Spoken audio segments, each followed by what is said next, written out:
The 1950s era romantic dramas are a pastiche of archaic values, choices, and strangely paced stories when compared to the films of today that are nearly 70 years after. It's a window into what people believed, thought, and even dressed in.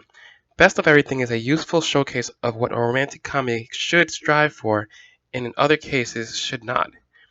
The movie opens up with what seems like a Devil Wears Prada boss denouncing and criticizing a new, younger, wide-eyed employee.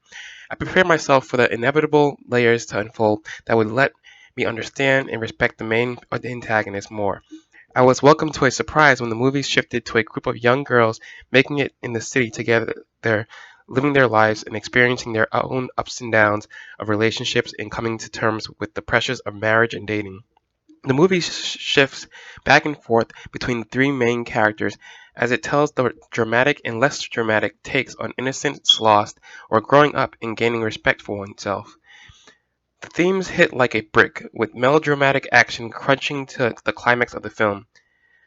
Due to the setting and the time of the film, many current-day viewers will see scenes playing out a mile away, with obvious winks to the camera as the plot slowly progresses to the inevitable conclusion.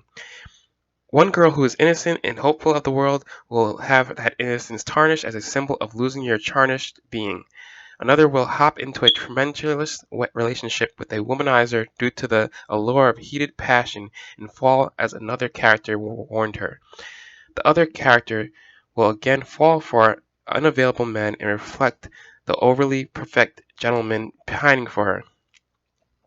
That's not to say the movie is totally predictable. I'd say seeing 70 years worth of movies that base their plots on older movies will make any movie seem predictable.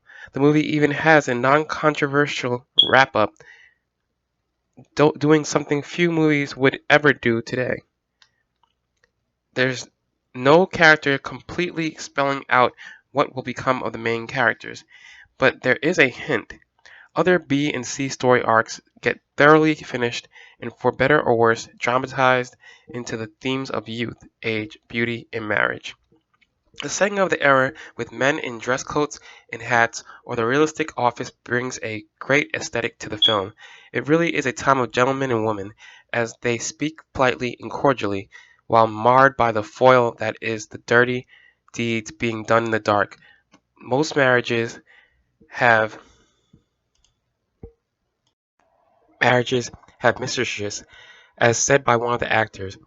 The men are well sought after and treat women as parting things that no longer amuse them and are done with.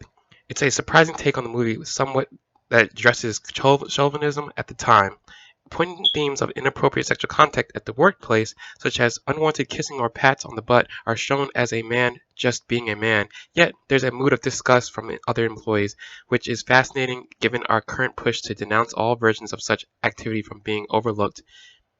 The movie also has a quaint soundtrack that blends in the pleasant scenery of offices, apartments, and sunny outdoor segments. The cramped and loud lunchroom scenes was especially nostalgic of working as a 20-something who ate in a few available seats during lunch rush in New York City. Never heard of a typewriter assistant who gets 1 hour of lunch on their first day, though. The movie also has a wide and weird pacing issue, with this first part being slow and the second act also slow, and then it leaps into a final sped-up last act where all the dominoes drop and we're forced through some tonal shifts for characters that I can only express as a soap opera-like affair. I noticed a bunch of head-scratching action which made me wonder if people in the 50s could just get away with not being investigated for murder, or how a woman could move up the ranks of a paper and take the job of their unimpressed supervisor in what felt like months. The movie has a particularly strange take on a woman in promotions when dealing with work in the 50s. Furthermore, the movie hangs the ideal of marriage as if women define their lives around timely finding suitable suitors, then settling before they are 25.